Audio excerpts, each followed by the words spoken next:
Welcome to session theme B, session 3, evolving trends in electric mobility, green mobility, grid integrated vehicles, autonomous ground vehicles. So now I would request the chair of this session, Mr. B.N. Sharma, who is Chairman, Rajasthan Electricity Regulatory Commission, to please come on the dais, sir. The moderator of this session is Mr. Girish Ghatikar. I would request Mr. Girish to come to the dais. He is Energy Lead, GM Motors.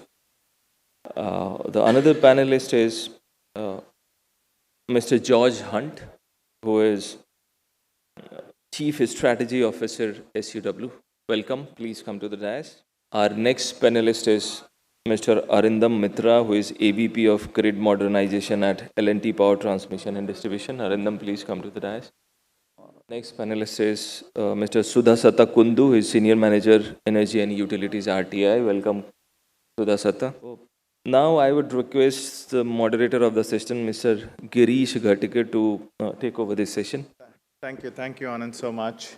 And thank you for being brave and staying up until the last day. You know, there is a saying which I really like, is save the best for the last, right? So we have a great set of session today and great set of panelists and chair.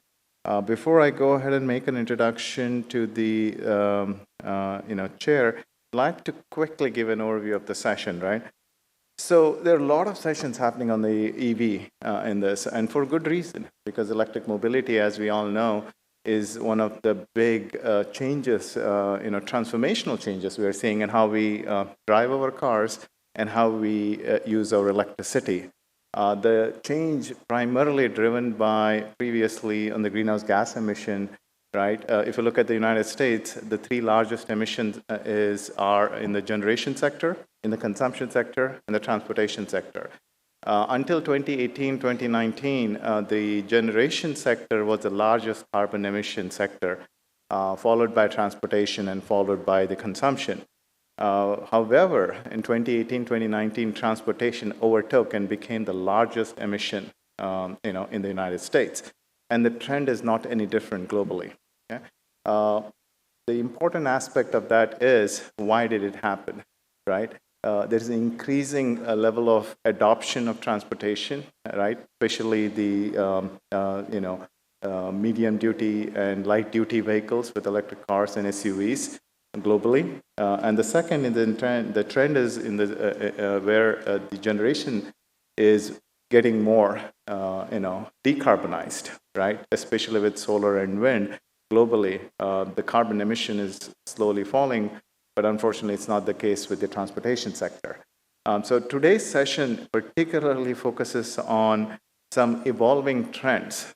We want to focus on some new technology like wireless standards, etc. The second aspect is looking into the green mobility, right? What does green mobility mean? Transportation sector is certainly, when you look at electric vehicles, they don't emit any carbon. But it's also important to understand where they're charged from, the source of electricity, right? So how do we make sure the ecosystem is green? So we'll talk about that from the ecosystem perspective and not just the transportation perspective. Murli Bagu is here. Murli, if you don't mind coming and joining us on DICE. Thank you. I'll introduce the panelists in a bit. And then finally, we are talking about the grid integrated vehicles, right? Grid integrated vehicles means traditionally, the internal combustion engine cars relied on energy source for your petrol or gasoline. When we talk about electric vehicles, it's very linked with the electric grid, right? So what does it mean for grid integration, how we can leverage the opportunity like buildings or energy storage assets, how we can use the electric vehicle as a grid integrated asset. And then finally, autonomous ground vehicles. It's catching up a lot. You've heard from companies like General Motors, which I represent. I'll introduce myself in a bit. And we have heard from Tesla, and we have heard from Google with their Waymo. And so I think that trend is very critical in understanding how electrification autonomous works together. So with that, I'm Girish Ghatikar. I am energy leader at General Motors. And if I have to change my title starting today, I'm a fellow at General Motors starting March 1st. Thank you, appreciate it. I couldn't announce it a couple of days ago officially. It became yesterday. So as a fellow, I represent a division called GM Energy, which is a new division that started just 3 months ago, very similar to Tesla Energy, focusing on battery storage, electric vehicle, and using those vehicles as a grid resource. I also have affiliation with India Smart Grid Forum as a honorary board member and a chair of one of the working groups. And I've been involved since the inception of the India Smart Utilities Week, which used to be called India Smart Grid Week when it started. And now the pivot was more towards the utility sector. With that introduction, I'd like to take the opportunity to introduce the chair of the session. The chair of the session is Mr. B.N. Sharma. He represents the Rajasthan Electricity Regulatory Commission. He's a chairman there. And I've known BNS during his Ministry of Power days, where he was an additional secretary, and did a phenomenal job, if I can remember all my acronyms, RADRP and ADRP efforts, including the National Electric Mobility Mission, where he was involved in the earlier time, where it wasn't a Niti Aayog at that time, it was a planning commission in India. He has been tremendously involved, one of the person I could go to and rely on his high-level vision on what India needs to head in the direction of decarbonization, electrification. I'll let him introduce the rest, and I'll give him an opportunity to give an overview and introduce the session, please. Mr. BNS? Good morning, friends. I welcome all of you to this enriching session. Thank you, Rish, for a very kind introduction. My fellow speakers, as we all know, the topic is very timely, and India is taking huge progress as far as the sector is concerned. Just at the outset, some opening remarks I would be making, which from my side, I think these are some of the concerns. And because in my current capacity as chairman of the Rajasthan Electricity Regulatory Commission, I am looking into more the issues of field execution. So the concerns which I am raising relate more to the field. If we believe that EVs have to roll out in a big way, a corresponding infrastructure upgrade as far as the distribution companies are concerned has to be there. The DISCOMs need sizable infrastructure upgrade to accommodate the increased load of EVs. If all the vehicles of a household are to be converted into EVs, the charging load will be equal to the sanctioned load as far as that consumer is concerned. And therefore, it needs a complete rehaul of the infrastructure. DISCOMs also need advanced network planning so that they can take proactive action for the upcoming load. We'll also have to look at improving our demand response program. Country as such needs to have a comprehensive demand response policy which will allow individual consumers to participate in the grid as consumers. The demand response program must ensure real-time market participation for end consumers, and therefore it will make the market to consumers with demand. As of now, only consumers with demand of 1 megawatt and above, they can only participate in the market. I think we'll have to rework that strategy. As far as the public charging stations are concerned, I'm sure technology is giving us a lot of options. Still, large establishments like malls, offices, factories, and other public gathering spaces, they need to have large public charging stations. And maybe at night for the fleet operators to charge their vehicles. We also will have to develop mechanisms to set up these businesses to be able to resell power to EVs during the non-operational hours so that they can sell power without a distribution license also. As per the Act, the provisions of the Act, only a distribution licensee can sell power. Also, we should look at increasing the battery swapping stations.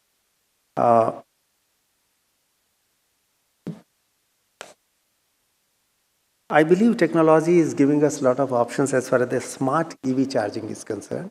I think I'll stop here and I'll invite and listen to the speakers. And then in the end, whenever during the question and answer session, there's anything I need to intervene, I would be coming in. Thank you. Thank you, Binas. That was an excellent background to the panel, why we're having the session today. With that, I would like to introduce the panelists today. The structure we have is each of the panelists will give a prepared remark, either the presentation or verbally, for 5 to 6 minutes. And then we will kind of open up the floor for questions. I always enjoy the questions from the audience. Not to say that we know everything. The audience represents the consumers industry, so it's good to get your perspective. So start getting your questions ready. And now, I'd like to, depending on the time, we can see how many questions we can take. And then Chair will kind of provide closing remarks and we'll wrap up the session. So in terms of the speakers as well as the panelists that we have today, we have Mr. Ted Smith, who is going to be on video. He is the President and Chief Operating Officer of a company called Nuway, which makes charging stations for EVs, but importantly, charging stations that have bidirectionality built into them. So you could use electric cars, electric vehicles, battery to power your homes or power the grid, what we call vehicle-to-home, vehicle-to-building, and vehicle-to-grid technologies. He'll be doing that remotely on video. Just let's get the video up and running so we can start with him in a bit. The second panelist for us today would be Mr. George Hunt, who is the Chief Strategy Officer at ISUW. Welcome, George. And our third speaker here is Rodney McGee, but I don't think we have Rodney here yet, right? Anand, if I understand correctly? Okay. So Rodney, I've seen him, but unfortunately, I don't think he's here yet. But if he comes in, we can add him here. The fourth panelist today we have is Arindam Maitra, who is the VP at Grid Modernization L&T Power. Welcome, Arindam. And then the fifth one we have is Sudhashat Kundu, who is the Senior Manager for Energy Utilities at RTI. Welcome, SK. Then the last panelist today we have is Murali Bagu, whom I have known for a long time as well. He is from National Renewable Energy Lab, NREL, which is the U.S. Department of Energy's national lab in Colorado, United States. So with that, we'll see if we can get Mr. Ted Smith on the video and have his remarks remotely. Do it later. Anand says, let's do it later. They're working on that. With that, George, if you don't mind coming and talking about your views on this topic. Yeah. Good morning, everybody. What an exciting topic this is.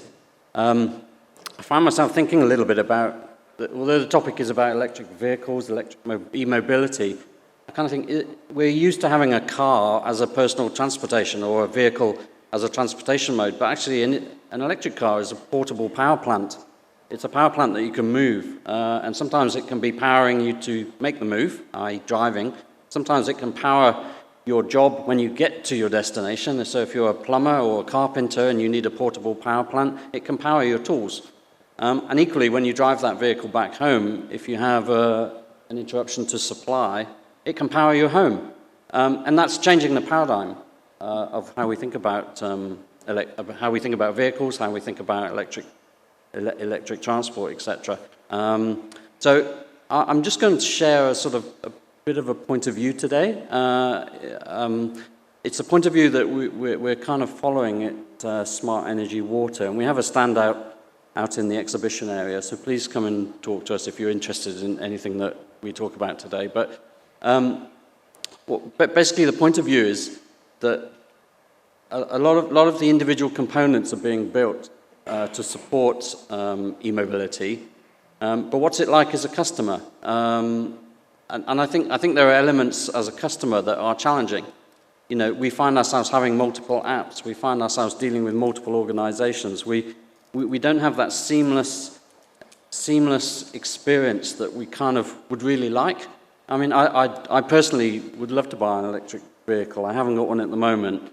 But I kind of think I'm entering into a world where I've got to think about the range of the vehicle. I've got to think about when do I charge it, how do I charge it. I've got to think about how do I maintain it. I've got to think about which one to buy and things like that. And I've got to think carefully about where I get my energy from in order to move the vehicle, which is very different to going to a petrol station that we're all used to, of course. So I feel like there's a lot of things going on in my mind that said, I just want something that will allow me to navigate into a new way of using transportation. And that's a difficult thing. So I'm just going to express a point of view that we have at SEW, which is how we're trying to support the transition to e-mobility. We call it smart e-mobility, but it's actually a infrastructure as a service platform that not only addresses how you might acquire a vehicle, it addresses how you might maintain a vehicle, how you may charge a vehicle, and it really is trying to address that really important relationship that you have to have with your energy provider, your utility. And that's the bit where I think we've got to think very carefully about. So I'm only going to take sort of 6 to 7 minutes to go through the slides, but and some of the slides are fairly busy, so I apologize for that, but I'll just try and draw out what I think are some key points. So if you could go to the next page, please. Thank you. I think the first thing is let's just remind ourselves that we're talking about mobility, but we're really talking about sustainable mobility.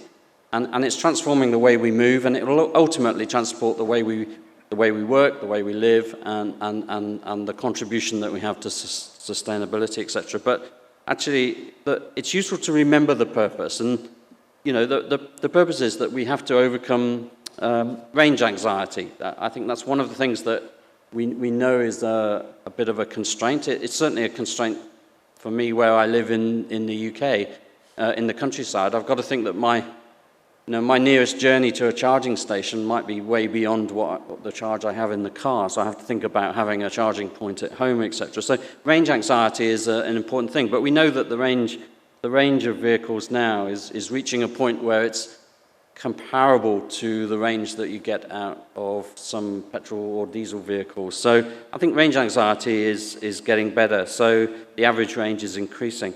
The second one is that we need to think carefully about why we're doing this, and I think the air quality in major cities around the world is a fundamental driver to this, which we all know as well. And we know that air quality has an impact on health. We also know that in our minds we think the cost of operating an electric vehicle is less than the cost of operating a fossil fuel vehicle, but we can't quite easily make those comparisons because the equations are different on either side, because we're buying power from an energy company rather than filling up with a fuel at a fuel station and knowing that we get so many kilometers out of that. So we've got to understand the relevant economics of owning an electric vehicle, and I think that's confusing for everybody. I don't think it's an easy thing to explain, that transition, but it's something that we need to do. I think also we need to think about global trade, and the third point on here is that a lot of countries around the world, India as well as the UK, North America, and other large economies, they have to import a lot of the energy that they use for the current modes of transport, the oil and gas, etc. So we need to think about the global economy as well. The next thing is really the electric vehicle industry. We all want to create prosperity and jobs, and I think these new technologies are creating jobs around car and vehicle manufacture, around battery and energy. The whole market around vehicle maintenance is going to change. The skills needed to maintain a fairly complex fossil fuel car, a hybrid car maybe, are very different to the mechanisms to maintain a pure electric vehicle. And you think about how do we skill the market up for that whole new sort of workforce that we all need.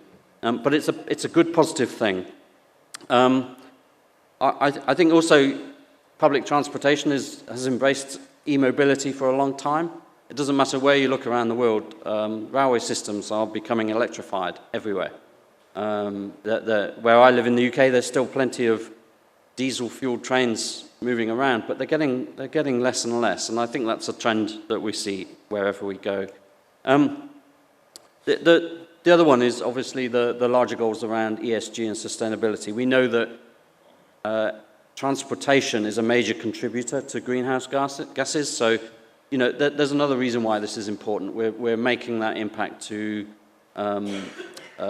sustainability and protecting the planet and all those really important things that are very important. So there's a whole range of different purposes. It's not just about how do I get from A to B in a cheaper way or a cleaner way.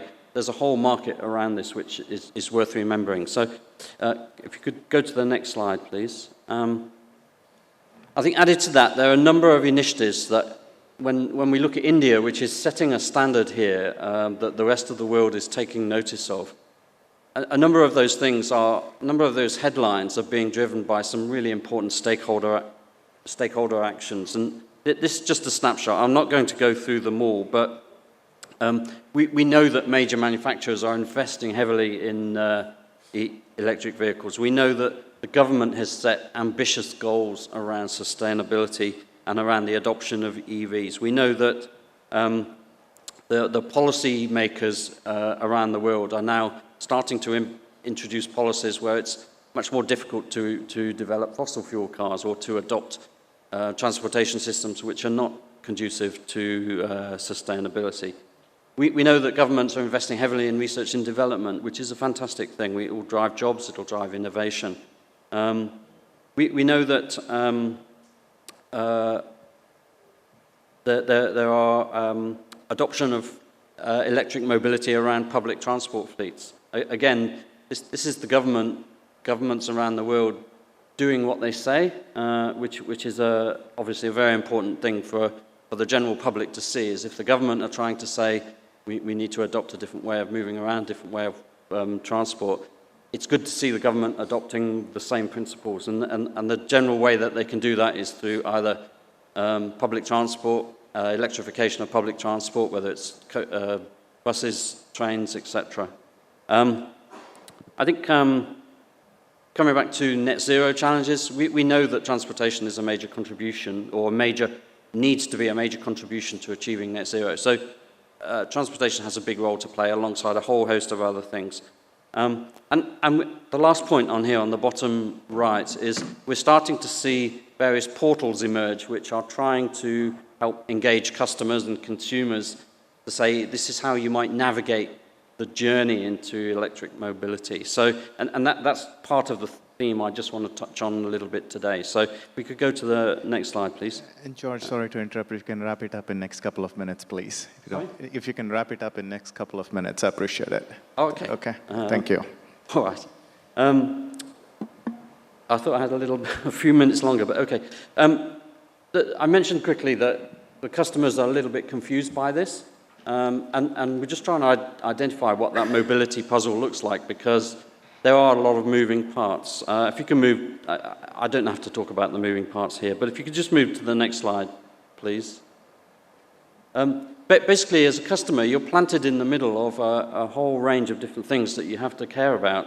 You have to care about how you get data, how you get insights, etc. And there are various components that have to come together in order to service the e-mobility infrastructure. And this is the point of view that ISUW is having, which is the platforms that exist today just don't satisfy all of those moving parts coming together and providing that seamless experience.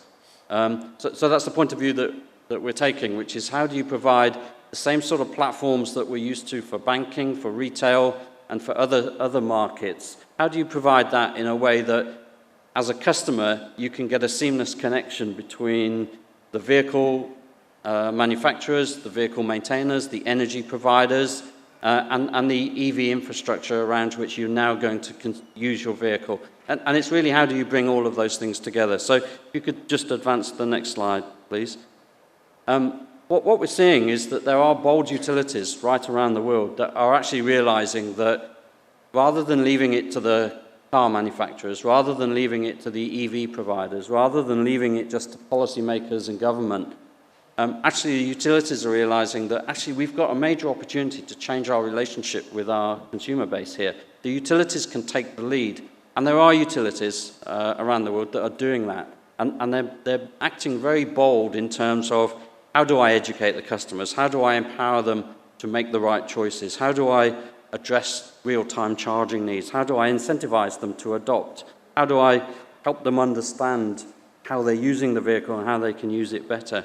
And all sorts of things like that. So bringing that together into a single integrated platform is one of those things that I think will accelerate adoption of e-transportation. So if you could advance to the next slide. I've got 2 left, I think. The platform is really trying to address various things to satisfy how we engage and empower customers to really be part of this journey. In a presentation that I was involved with 2 days ago, I talked about how to win the hearts and minds, and I think we need to, we're focusing quite carefully on providing the infrastructure and doing the physics part of this, but we also need to win the hearts, and we need to bring people on a journey, and we need to help people join the revolution here. So there's a whole range of things that utilities are doing, which are beyond just providing the infrastructure, and these are some of the things that they're doing. So if you could just go to the next one, please. This is the platform. I won't go into it because of time today, but if you are kind of interested in finding out a little bit more, then please do pop along to the stand. We can go into a sort of demonstration of what this looks like, and take it from there. So just next one. Obviously, most of us are used to having a device in our hand, and we kind of want all of those things to come together to help us do this. I know from my friends around the world that have an electric vehicle, they end up with half a dozen different apps on their phone, and it's quite clunky. So we're trying to sort of break that paradigm and provide a seamless experience. Now this is my very last slide. Next one, please. One of the primary partners we're working with, and we're extremely proud of the relationship we have here, is with Tata Power. They're one of the sort of early adopters of this platform, and we're delighted that we're partnering with them, and we're delighted to see an organisation like Tata Power take that bold action to say, actually, the utility has an opportunity to step up here and play its role. They're not waiting for they're not sitting back waiting for the car manufacturers to do their thing, for the EV infrastructure providers to do their thing, for the government to do their thing. They're saying, we've got the relationship as the energy provider or the utility service organisation. It's time we stepped further into this, and we offer our customers the opportunity and the incentives and the policies and the experience for them to adopt this really exciting new form of transport. So I'll leave it there. Thank you very much for listening, and look forward to some questions. Thank you, George. Thank you. There was a lot of great content there. I appreciate that. I think one point I would like to really highlight is, which we all miss, is the new business model for the electric utilities, right? We did a study like 4 years ago where we looked at India and said, EV is one of the largest business load growth for electric utilities for a long, long time. You know, when you look at buildings and look at homes, they're getting more efficient, right? Which is a good thing, right? At the same time, where is the new load? So it represents a great opportunity for electric utilities to start thinking about and advancing electromobility and charging infrastructure, of course. So thank you for that. Are we ready for Ted Smith online, or later? All right. So I call upon Arindam Mehta to talk about the work that's happening across L&T. So I'll start with a few statistics. So in 2022, and Girish, this goes back to what you were talking about in terms of demand. China saw a 36% rise of electric vehicles in 2022. Their current electric vehicle sales, this one, is 6.7 million. In US, since 2010, December of 2010, US has sold about 1.8 million vehicles. And US also saw a rise of 2/3 of the growth in 2022 So in 2022, the electric vehicle sales is about 6% of all the new vehicles that are sold here. And the projection all over the world is by 2025, there will be 77 million electric vehicles on the road. And by 2030, there will be 229 million vehicles on the road. That's a lot of load coming on the system. So, good morning. I'm going to focus my presentation on primarily two things. One, from a US standpoint, what is driving and helping this growth, and what will be able to sustain this growth. I'm going to talk about a project that L&T is working actually with also EPRI and some of the other folks in California on vehicle to building, and maybe end with a quick summary of what L&T is doing in this space in terms of services, solutions, and products. So in terms of the driver, there is a $174 billion investment that will be spent on electric vehicles in the next couple of years in US. And also, there are rebates in terms of Infrastructure Reduction Act that will help drive the cost of the battery. It will help drive integration of these systems into the field. And this is a huge driver. Think about, in the solar industry 10 years ago, is the infrastructure tax credit that really accelerated the adoption of electric vehicles. This in the EV market, with the amount of money that will be getting spent, the projection is about what, 500,000 Girish charging stations that will be deployed in the next couple of years? The Navy program. As part of the Navy program. So there is obviously a lot of challenges, but also there is a lot of opportunities, right? And I'm sure today you will hear from the other speakers as well as, Girish and our chair, some of the opportunities that utilities are providing, both in terms of incentive, both in terms of charge readiness, across the sector. Now, another thing that I want to highlight to you guys, and this is probably coming up in India, but maybe we are a year behind, is fleet electrification. So the projection is that even though the compact and SUV, light duty and medium duty vehicles will increase, but there will be a lot of push for the big, the heavy and medium scale electric vehicles in terms of the transit authority, right? Buses, in terms of delivery vehicles like FedEx, UPS type systems, and some of the e-mobility discussion that George you also mentioned in terms of Uber, Lyft, and those pieces. Why am I mentioning this? Because this particular segment requires a different mindset of planning as compared to the public charging infrastructures that will get into place. And I'm only talking about loading for now. So now I will back off and I'm going to talk about how in some of these projects we are also doing deployments and demonstrations of using these medium and heavy duty, not light duty for a minute, for also providing the vehicle to building and potentially vehicle to grid type of services. So this is a project that we won from the California Energy Commission project.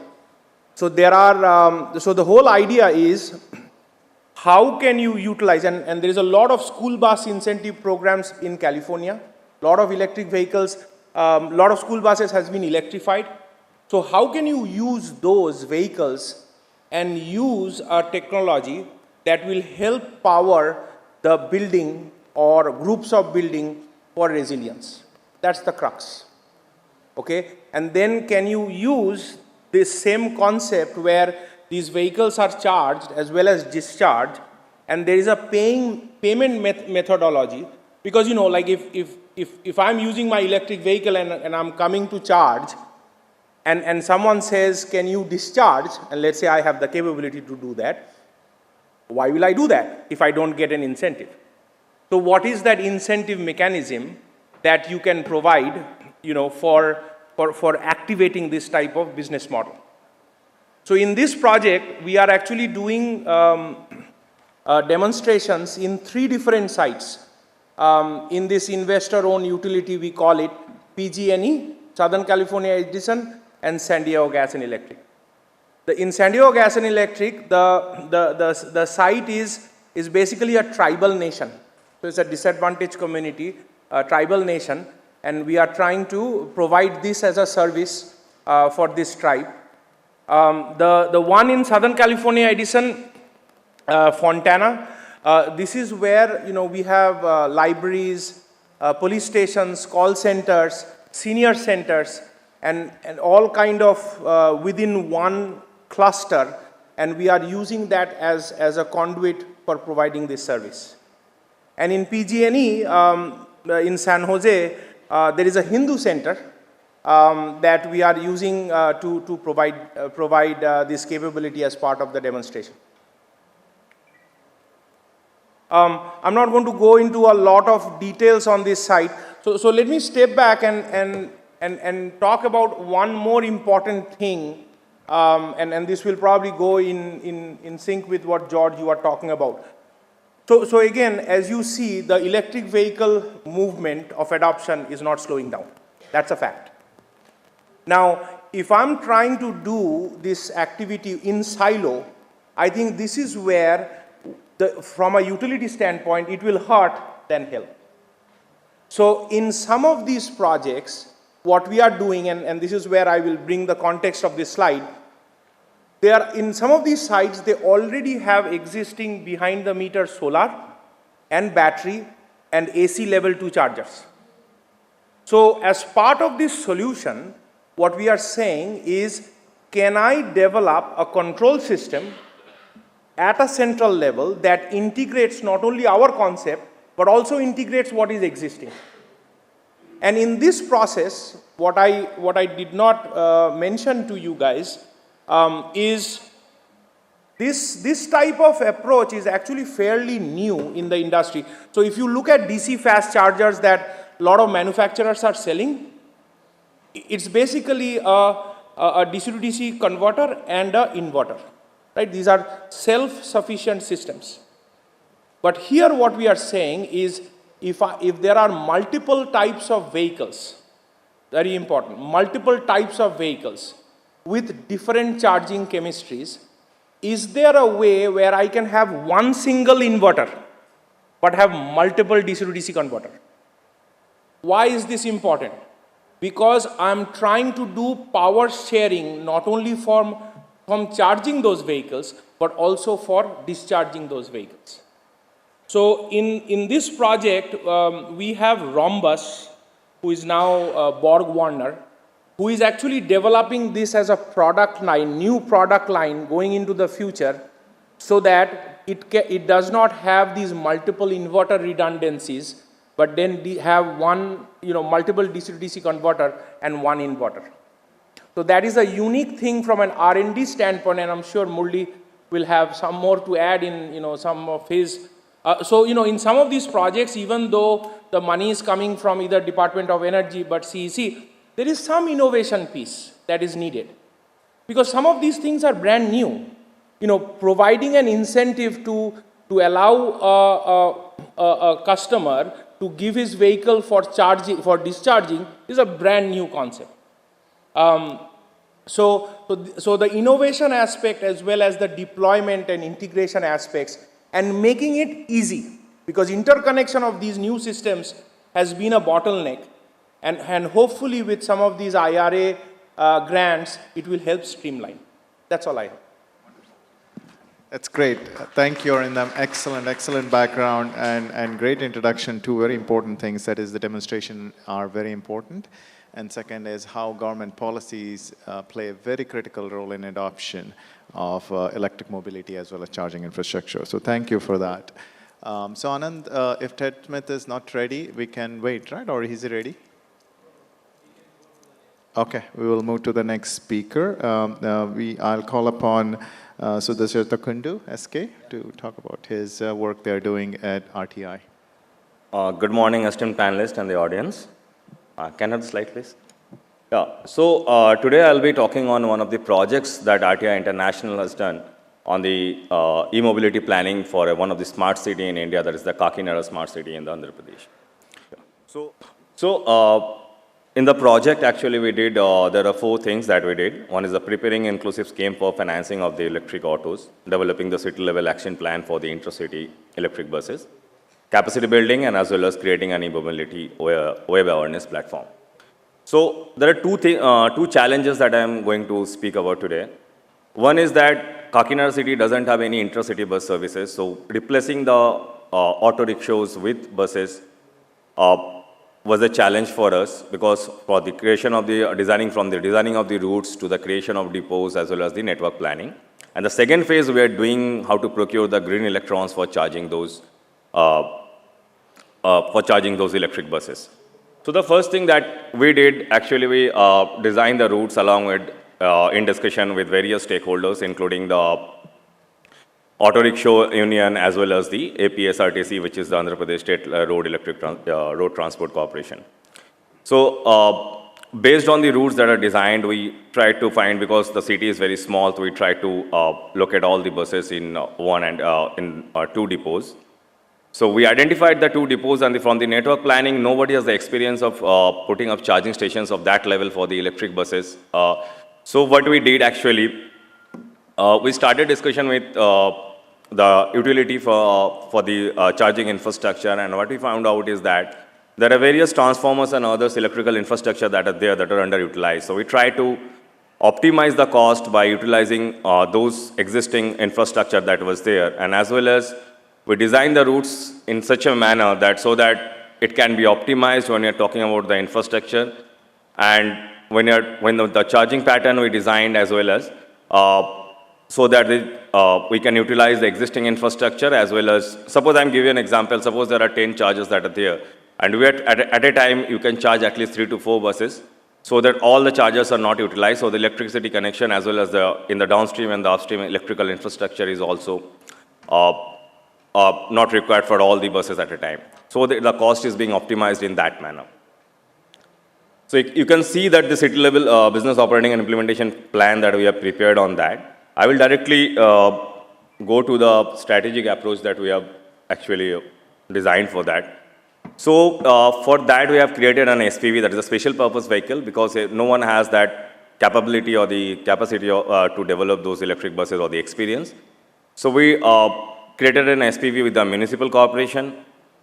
We have included the NREDCAP, which was the charging nodal agency for the charging infrastructure, and as well as we are trying to include the utility as well, but they also don't have any experience on the JVs and others. So the electric infrastructure planning for the electric buses and all. So we're trying to develop the capacity of those partners and try to so that they can come up with a plan, and we're helping them in designing the plan also for the implementation of this network infrastructure. And if you see on the strategy and planning, what we did, we identified the geographical scope. We did the route optimization. We did the institution capacity building, technology evaluation. On the grid upgradation and all, we did the route energy modeling, charging strategy, grid modernization, because we are helping also the utility and what are the grid modernization requirement that will be needing when you are introducing more buses, when we will be introducing more buses. And the RE procurement for the EV charging, that is the second phase that we are doing. We are actually evaluating the various options in terms of open access, or also in terms of implementing solar power plants, or within the state, the solar power plants that are there, how to procure green energy at a lower cost from their side. Because on-site solar power plant in India, if you're constructing an all-sun solar power plant in bus depots or any PCS, it's not cost effective actually. So because on the charging stations or the infrastructure that is required. So apart from that, we're trying to also highlight the benefits that will gain in terms of when the demand response market will mature, when the vehicle V2G or the V1G that other speakers have told. So what are the benefits in terms of money that you will be getting? That is the value-added services that we are trying to project. We're trying to highlight so that the cost can be optimized on that front. On the business models and financial structuring, we created the SPV, we did the proper financial analysis for both the auto rickshaws and the plying of the electric buses within the city. And we are also doing the capacity building and training of the members of the staff of the all the SPV partners. So on these, the expected outcome that we are doing, currently we are doing the project, and when the expected outcome is already there, the main topic on the RE procurement and also on the demand response and the V2G, V1G, the other speakers that have spoke, that they have told. So the one thing that India is currently missing is the market design. There is no market design for V2G. We are talking of the technology that is being done. And what are the technology improvement that is happening around the globe and what we can implement in India. But there is no proper market design, no proper incentive scheme, because we can see in the demand response also it is not getting a very, it's not getting scaled up actually. Only some private discoms are done. So on the V2G and V1G, I think the incentive mechanism as well as the proper market design with guidelines from the government as well as the power exchanges and others needs to be there, so that a separate market first can be created, then we can implement those technologies and get the benefits out of that. Otherwise, the only will be there with only the pilot projects, I think. So we're trying to get those things also to be done. We're trying to develop what are the benefits that we can accrue on that and how it will help a city to implement the electric buses and the electric auto rickshaws and the benefits that they will accrue from the value-added services apart from procurement of green energy from other sources, the sources that are available currently in India. Thank you. Thank you, SK. And great points on a very strategic approach and why buses are also equally important, not just cars, although, a lot more cars. Buses play a very critical role, and not just buses, the electric trucks. I was hearing about a statistic about trucks in India. Although they only represent 2% of electric vehicle, they represent 40% of the emissions, right? Because of the long haul, the miles that are traveled, and also the kind of fuel they use, which is a diesel fuel, right? So it's very important to start looking at this electrification of the transportation sector holistically, not just light and medium duty vehicles, but also heavy duty vehicles, trucks, etc. So appreciate that, SK, for your background. I'd like to call upon our next speaker, Murali Baggu, to talk about what NREL and Department of Energy is doing here in this space. Yeah. Good morning, everyone. I don't have a presentation today, but hopefully I will be able to cover some of the key points, given that we have 5 to 6 minutes here to talk about this specific topic. So let me start with this. I was actually in a session yesterday, mostly focused on PV, rooftop PV, to see how the digitalization of PV is needed to get to the targets that are out there. And there were, I don't want to name people, but there were certainly 6 to 7 utilities out there who are complaining that we don't want PV on the networks. And it's true across the world, right? I mean, distribution utilities certainly have to take the pain of connecting PV to the system. The reason I say that is EV is on the other side of the spectrum. They love this load. This is the load that will actually fetch a lot of revenue whatsoever to utilities. Again, there are some ups and downs that we need to go through, but certainly this is a load that utilities will certainly love. I'll start with that. I think it's certainly a food for thought. I think there is actually what I call complementary nature between these two things, which I will probably address in a minute here when it comes to system operations, and also introduce you to one of the projects that we are doing at NREL. In terms of especially emerging trends in this e-mobility, you probably have heard about the Infrastructure Reduction Act and also the Inflation Reduction Act and Inflation Reduction Act and Infrastructure Act within US, which were actually putting a lot of funding, especially to develop next generation EV infrastructure, and also increasing the incentives to really deploy as much as EVs on the system as possible. So there is huge opportunity when it comes to EVs in the system here. Some of my friends have introduced concepts like V1G and V2G. I think V1G certainly has a huge opportunity in the way we actually schedule these systems and really manage the EV systems will be a bigger opportunity. The reason I bring that up is, as a kid, all that I know was public transportation back in rural India. That's what the roads were for, mostly using public transportation. That's the key thing. But as I grew up, Private transportation grew up significantly. Again, roads got better too, let's put it that way. Nothing against road. But the fact is, one thing if you really observe is, most of the private transportation probably uses the road during night, whereas the public transportation actually uses it during the morning. So there is a logical way of scheduling these two things so that they can use the roads a lot better. I'm bringing this analogy up because power grid will be like that in the future too. You'll have a lot more traffic on the power grid, and if we can really schedule it the right way, it will be great. The reason I bring that up is assuming each household having a EV, right? We are talking close to, in US, AEV on the system is, on a household is probably double the size of load for a residential system. But in India is actually a 3 kilowatt all the way up to 10 kilowatts. So it's 3 times the load that we are looking at. So that's a very significant size of load. So scheduling actually is very important when it comes to looking at these things. So let me touch upon some of what I call the scheduling techniques, right? I think one experimentation we did over NREL over the past 10 years, again, it's a Department of Energy funded project. We do have like 150 charging stations at National Renewable Energy Laboratory, but the way they are scheduled is really based on the amount of PV that the system is producing. So we do have 1 megawatt PV system, and we are on net metering. There is no benefit whatsoever to really send power back to the system. So the good thing is people come into the office 8 a.m. in the morning and probably leave the office 5 a.m. in the evening. Very good time, especially for commercial buildings to schedule their charging during that time. So they drive the behavior to make sure people plug in the morning and then take out in the 3 or 4 and actually schedule them across depending upon when they're leaving so that most of the charging is done that way.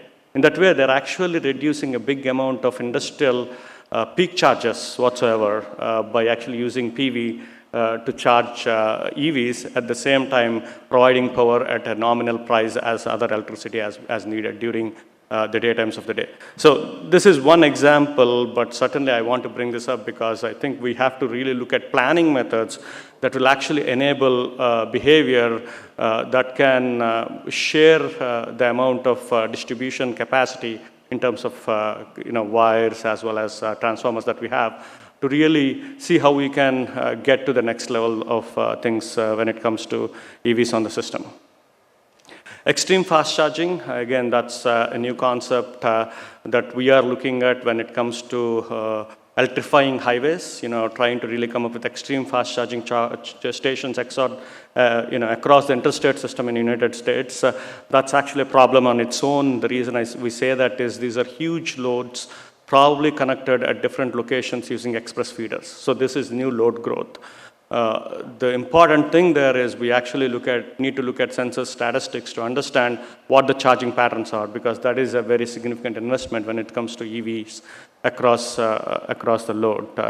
One point I'll make on V2G, I think Arindam actually brought this up earlier, certainly is there is big opportunity when it comes to V2G for fleet management.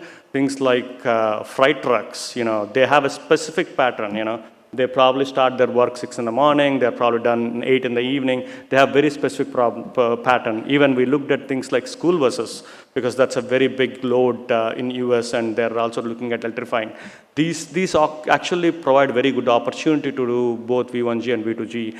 In a way, as we know the patterns, we can actually make sure these patterns can superimpose based on the load peaks and really get the best out of operating the system as much as possible. Codes and standards will certainly be the key.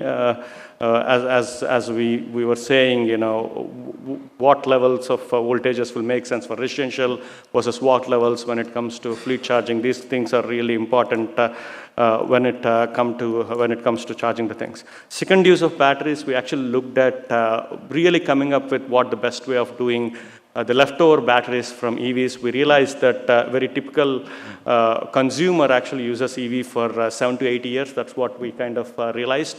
And then by that time, most of these EVs are really good. I mean, at least the battery part of it is really good. We've actually seen close to 60 to 80% life in EVs, irrespective of the driving patterns that are out there. Maybe there might be some premature failures, but actually, even I think one of the first manufacturers, Nissan Leaf, actually produced a report out on how long the vehicle can go, with whatever the charging patterns are. I think they are one of the first ones who did the complete cycle on their vehicles. The reason I'm bringing that up is I think 70 to 80%, that's a huge capacity that's already left in EVs that can be used for grid management or stationary applications.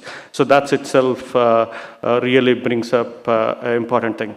One bad news for this industry, I really have to bring this up. If not, it doesn't really, I think, point out the complete issue in EVs. What we have observed when it comes to supply chain, there is a huge problem. I mean, the rate at which we are producing EVs, things looks fine. But the rate at which we are projecting EVs to be in the future, I don't think there is enough supply chain across the world for rare earths and other materials to really catch that up. I mean, there needs to be new resources that need to be identified and also understand the supply chain at a bigger scale to really see if we can meet the production levels. And I mean, this is something early research at NREL right now, really looking at what this means for full life cycle and supply chain of these materials. One thing Rish actually mentioned, I was probably giving more statistics here, but I would like to touch upon the NREL's capability. What do we have is energy system integration facility, and as well as the advanced research in integrated energy systems, both the 2 megawatt and 20 megawatt facilities, which are more looking at grid integration of distributed energy resources. Initially, we looked at solar, wind, and most recently, we are also looking at extreme fast charging and charging fleets, and really understanding the interoperability and also control mechanisms that are needed in these areas, along with things like distribution management systems and other DERM systems that are probably envisioned to really control and monitor this going forward. As you all know, I think storage density is the key when it comes to vehicles and heating and storage density. I think there are a lot of good advances in these areas for sure. If I really look at 10 years back, once in a while, I shouldn't say once in a while, quite often actually we heard about EV fires on one of the vehicles. Doesn't need to really mention the names, but the reason I'm bringing that up is I think we kind of passed that hump and really came up to a perfect product in terms of vehicles, but certainly need to see how they integrate to grid. I think that's where the real research and need is in terms of looking at those technologies there. One interesting concept which we are understanding or trying to understand is in US, the common way of collecting tax for roads is based on fuel. I mean, when people really fuel their vehicles, that's where the road tax really comes, and that's what is used for the roads. But interestingly enough, EVs doesn't really get any fuel from any of the gas stations. So we are trying to see how can we really think about road tax so that we are not penalizing the people that are using the traditional vehicles and just getting all the benefits on EVs. So I think the saturation or the stability really comes in where there will be actually tax on especially EV vehicles. You need to think about long term. How can we do that so that we still drive behavior at the same time we don't really surprise EV owners by big taxes as we going forward. Certainly, I think this load, one last thing I will probably stop with is EV is a huge load. It actually brings in very good opportunity even to provide bulk system services. If we kind of manage it in the right way, I think this can be used for huge intermittent demand response or even frequency response events. I think we can actually make it possible by EV compared to any other load out there. Need to do it in the right way. With that, thank you for the opportunity. Appreciate it. Excellent, excellent, Murali. Thank you so much. He mentioned a facility called Energy Systems Integration Facility in NREL. If anybody hasn't visited that, I strongly suggest you go when you're in the US next time. It's in Colorado, west of Denver, in a place called Golden. It's one of the most advanced facility that you can ever get. Control, simulations, hardware integration, entire power grid integration is just a great place to see what is happening there. I also would like to touch upon another thing that you mentioned, which is very critical, or two things. One is the grid codes and standards, right? It's very important that when we think about electric vehicles and integration with the grid, we need to start thinking about how they interface with electric utilities, how they interface with charging infrastructure, how they interface with the aggregators or other vendors like ISUW here is, and L&T is talking about. I think that is a very, very critical, right, in terms of understanding the standards. In fact, just the first day here on Tuesday, we had a session with the Open Charge Alliance, which develops these standards called Open Charge Point Protocol and Open Charge Point Interface, which are used for EV charging and back office integration interoperability, and also for enabling roaming of EVs across multiple charge point operator or multiple utilities as well. So why is that so important? Because we want to make sure that the owners of EVs are able to use the charging infrastructure as seamlessly as possible, and we have to make it as simple as possible. So that area, and the final one on the supply chain, right? So he touched upon supply chain. In the US, most of the electric manufacturers, including my company, GM, are facing the supply chain challenges, whether it's vehicle manufacturing or battery, etc. We are seeing these challenges. We have heard this news coming from Rivian, Tesla, the Rivian new electric car company, Polestar.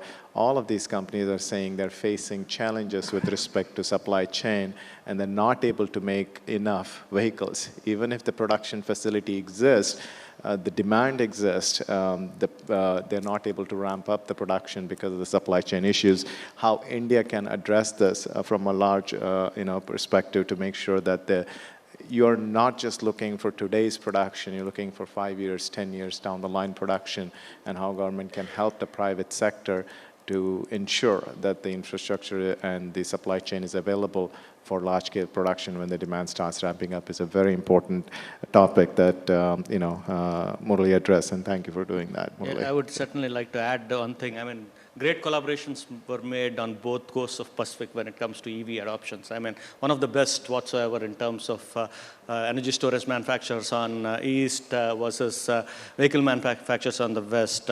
But I think COVID taught us a lesson, for sure. I mean, even though it was 1.5 years, I think the industry went back almost 3 to 4 years in terms of inventory, and that's intermittent, but it is huge. So you can actually see what the impacts of supply chain will be when it comes to rare earths as we go forward in this industry. Yeah, certainly COVID has taught us all of a lesson, at least me for sure, among other people. So I really appreciate every panelist talking about it. We had 2 more speakers, Ted Smith and Rodney McKee. Unfortunately, Anand just indicated that they're not going to be available to talk about the work they're doing.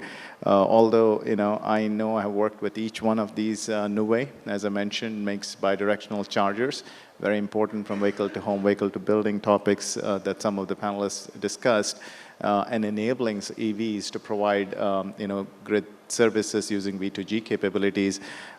They work very closely with the next speaker, which is University of Delaware, from Rodney McKee, where he represents. So basically, Nuwe has licensed University of Delaware software for vehicle-to-grid capabilities, and Delaware was the earliest, in the vehicle-to-grid. In fact, I remember they doing this work in 2006, 2007, almost 15 years ago, right?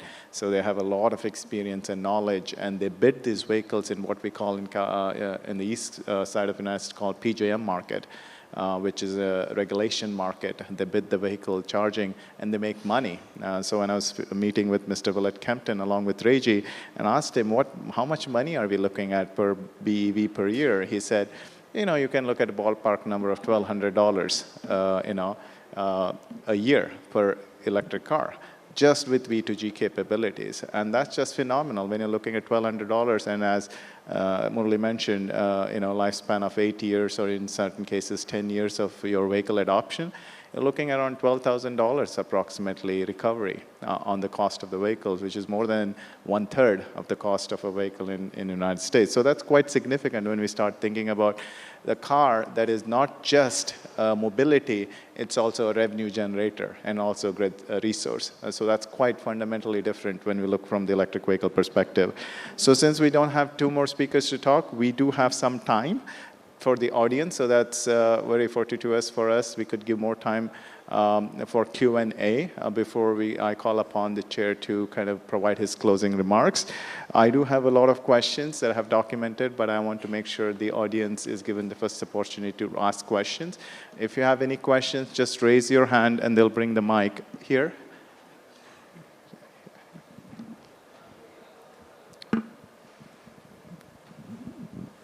If you could announce your name and your organization and before the question. My name is Muhammad Ta'ani. I am Secretary General of the Arab Renewable Energy Commission.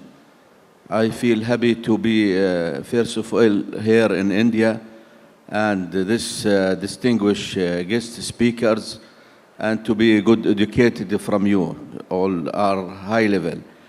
As I am from the Arab country and it's really very great presentation about electric vehicles. And personal-wise, in my position, I feel many difficulties about why we should think about electric vehicles in the Arab country, because you know most of the Arab countries are rich countries. And despite the environment, poor people are still suffering everywhere that they have no money to buy a car. Is any mechanism worldwide that we should have a fund from the rich country, rich people, and from that fund we can economically support poor countries and poor people, because it's shifted from oil and gas as a car from domestic source of energy to electric cars, and then we go to distributing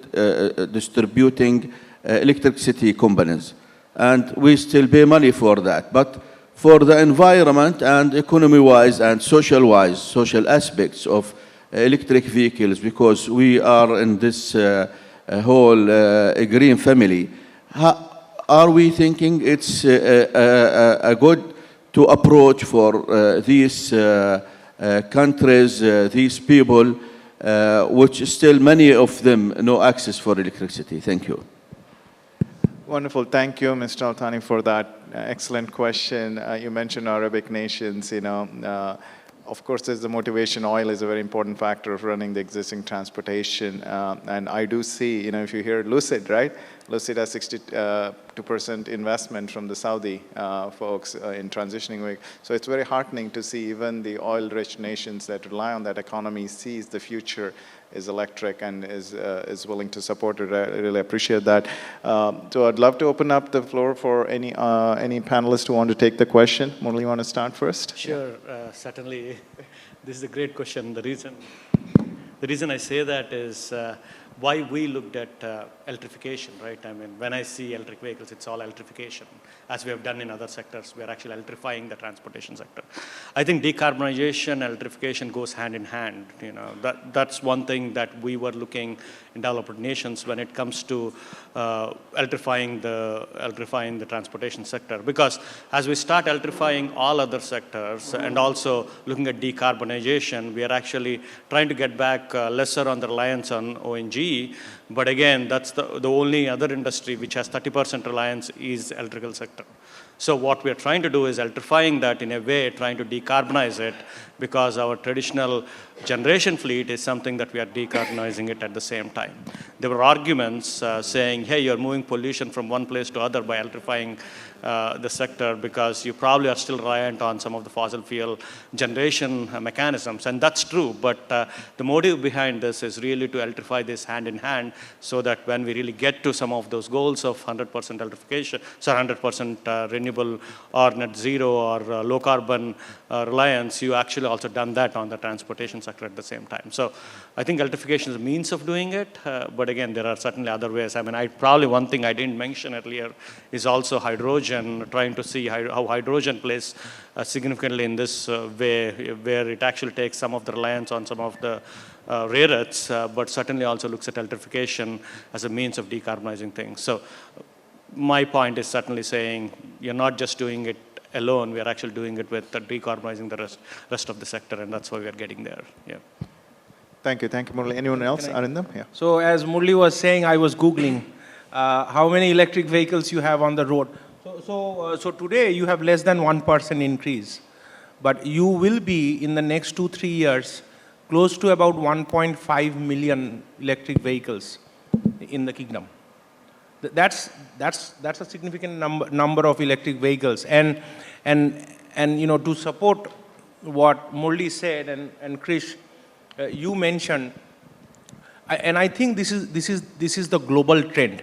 If you look at the load growth over the last 10 years, it has been very dismal, very small numbers. The electrification is going to drive the load demand everywhere in the world. And the reason why Murli mentions why decarbonization, actually 3 things: decarbonization, sustainability, you know, this is where the electrification aspects also come in, and resilience. They are brothers and sisters in the same crime. In order for us to move these numbers or reach these numbers, they all have to play together, which is what I think you wanted to mention. So to your point, you know, even though the numbers are lower than, you know, like China or US or even in India, but I think you are going in the same pace.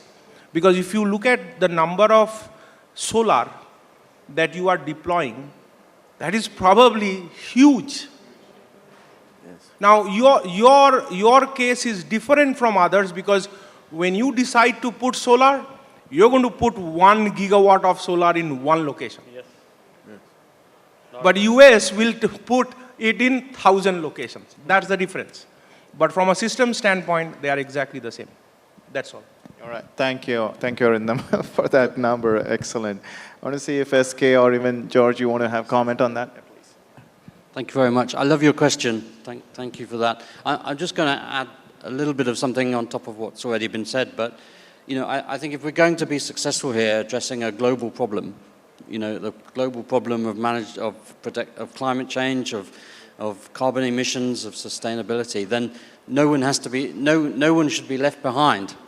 And we've got to find a mechanism around the world where e-mobility is not just available to the wealthy and the rich. It's available to the areas that need it the most. So I think the role of the United Nations Development Goals is very important here, the adoption of those goals and all the policies that back those goals up around the world, so that there are incentives for countries that are wealthy and have made lots of money out of fossil fuels are now supporting the electrification of countries that don't have those rich resources to back them up. So I like the philosophy of putting the customer or the consumer, or more importantly, the citizen at the center of this debate, and also inclusivity, that nobody is left behind. So I really like your question, because it starts to put the customer at the heart of this whole thing, alongside the environment. So thanks very much. Thank you. Girish, just a minute. Girish, I saw, just a minute. you wanted? Oh, sure. Go ahead. Yeah. No, actually, I just wanted to respond to that because he was talking of the developing world, so we are also from the developing world. So I think on the mid list, I think hydrogen will be the next alternative if you talk of the electrification and other things. So that will be a better alternative than electrification for the mid list world. Yeah, thank you. Thank you, SK, for a plug to hydrogen as well. We'll see how that shapes up. Question here from the audience. Yeah, the question, how should poor countries pay for CO2-free technologies? There's a quite easy proposal. The companies who are exploiting gas, coal, and oil, they have to pay $100 for each equivalent ton of CO2, and they have to pay these $100 into a budget, and from this budget you can buy electric vehicles for the poor countries. So, of course, then fossil energy will be more expensive for each and everybody. And this has to be paid by the countries who are using much of these fossil energies. And so they will pay for that. Simple rule. Thank you. If you can also announce your name and organization, please. Stefan Tebol, University of Stuttgart, Germany. All right. Thank you. Appreciate it. Anybody wants to take that? I mean, that's a great point. I think carbon tax is something That's that right. US has been Carbon looking trading, at. carbon tax. Carbon credit, carbon tax. I like the way you put it. I mean, countries putting out a lot more CO2, paying that. Countries who are not doing that probably using the best benefit out of it. I don't know, implementation is a challenge there, but certainly within US, given the vast expansiveness of US in terms of West Coast to East Coast, we are looking at states doing that in terms of carbon credits and trying to see if we can incentivize green technologies to compensate for the carbon credit that we actually get from some of these fossil fuels. Yeah. Thank you. Anyone else who wants to take that question from the panel? Can I just Yeah, quickly respond as well? Oh, sorry. No, go ahead. Yeah, Giorgio, and then... I really like your question. I'm kind of interested in that. I agree that that's probably the answer, is some kind of carbon tax, as you suggest. What is the major constraint or inhibitor that would stop that happening, in your view? Of course, the rich have to pay. And the politics of each country? I think it's not a question of politics. It's just a question of each and everybody of us. We have, the rich people, have to pay for the poor. Excellent point. I mean, we haven't really looked at that for a long time. There's a huge push. I wanted to talk about the equity and the environmental justice, right?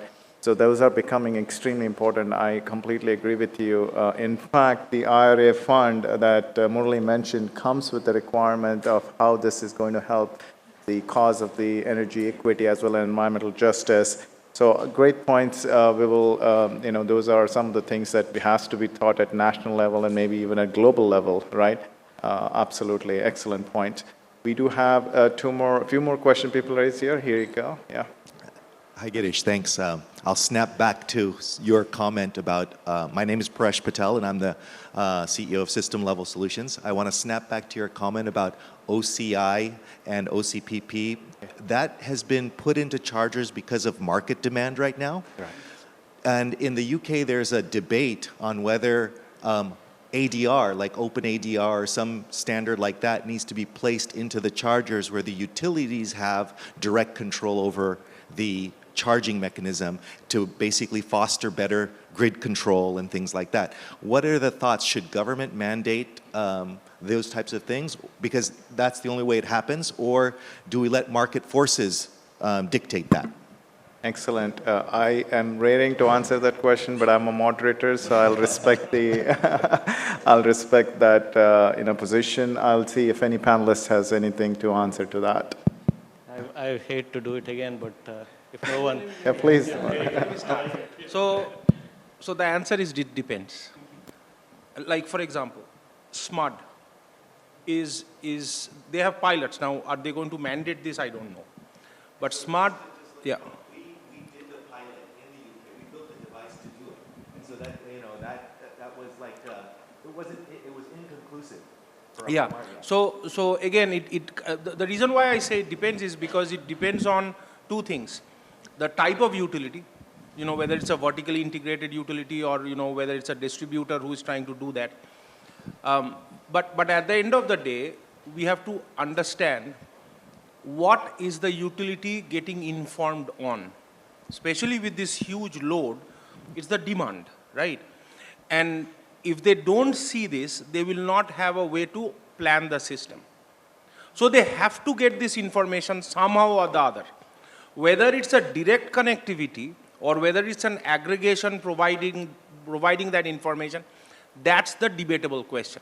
So who motivates the charger manufacturer to put that extra cost inside? That is the question here. Probably the government. Probably Murali is going to do that for us. I enjoy these questions. The reason is, let me put it this way. When we look at architectures to solve things like this, we start with all-inclusive approach. There are situations where there are aggregators who can provide this information for a nominal charge. One way of looking at it. There are also situations where, fleets are directly connected to the utility. They have direct control of the system. Awesome, that's a beautiful load. And there are situations there like we don't care. We want this, we are going to do this.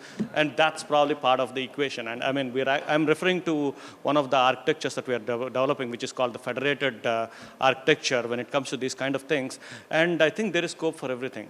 Again, I don't want to get into politics, governments, because it's implementable in some kind of jurisdictions. It's not implementable in some kind of jurisdictions. I mean, we see the other way in US because it changes with state, it changes with the type of utilities.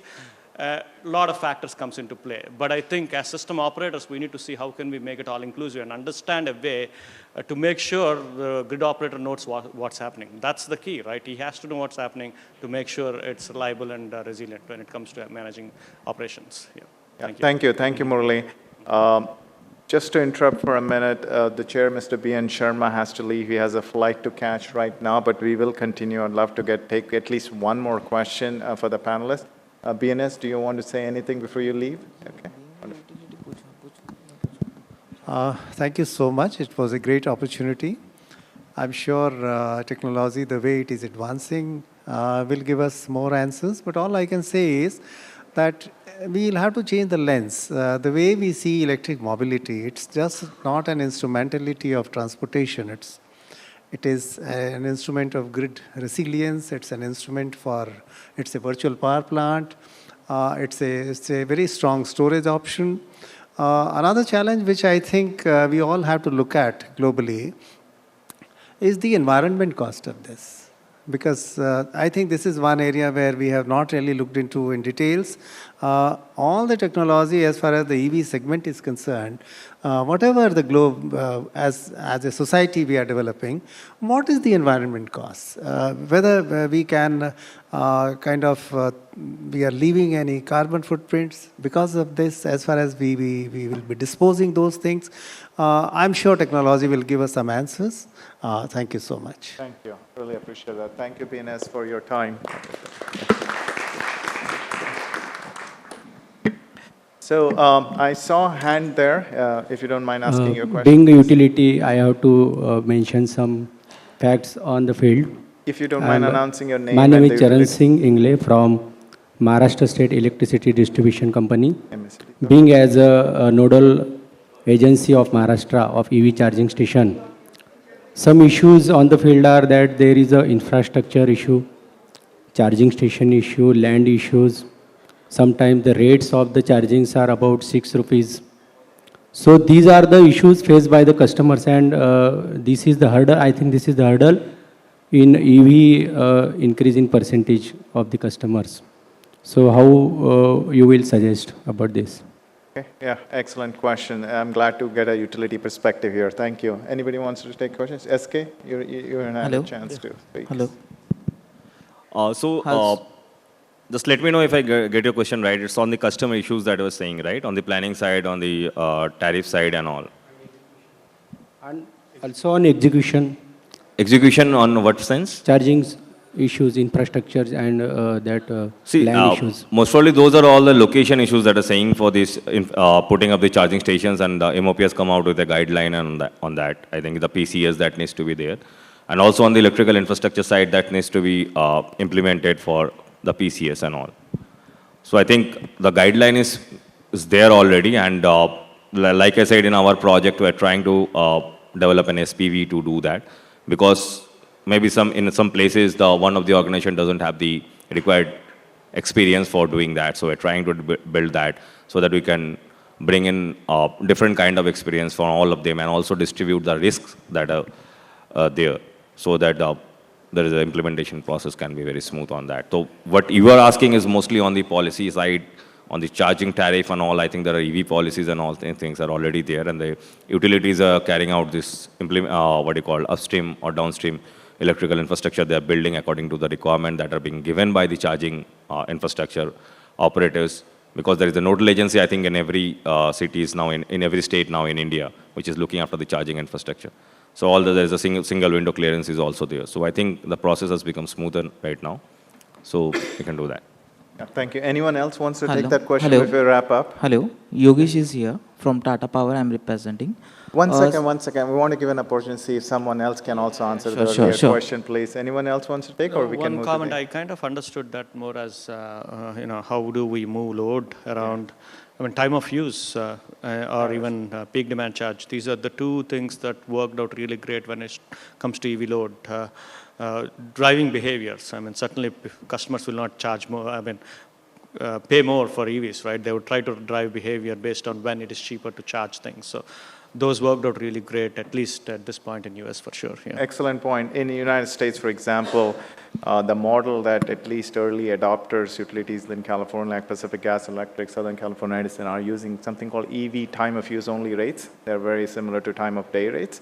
So to give incentives to EVs to charge at the times when the price is low, right? And then it allows somebody like General Motors OEM to manage that charging with to customers to save money, so that when they plug in at 7 p.m. and the cost of electricity is very, very high, it doesn't need to charge immediately. You can wait for 2 hours before it can charge, and the mobility would not be impacted, or the state of charge would not be impacted, but the cost would be saved significantly. So the combination of the tariff and the market design from the utility is very critical to motivate technology adoption and say cost savings to the consumer. So they are very interlinked. So appreciate that question.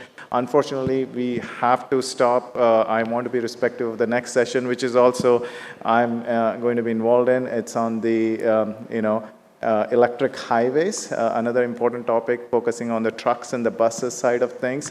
So really appreciate everybody taking time today. So we had a fantastic panel talking from many different perspectives and great questions in terms of asking, what are the national objectives, what are the international objectives, utility objectives, et cetera, or standards.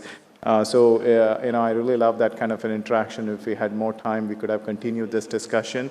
But, we have, I saw this to be a very productive session in terms of the panelists talking and the expertise that they bring. With that, a round of applause to all the panelists. Thank you so much. Okay, with that, we wrap up. I guess any closing remarks that we have to? I will request the panelists for a group photos.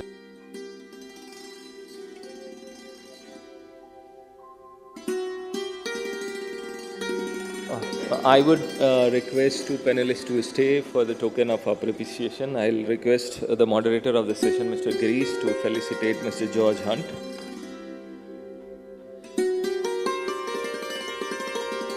And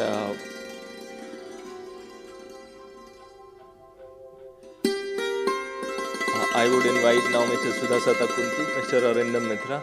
Please come to the dais. Mr. Murli Bagu, please come to the stage. Thank you very much.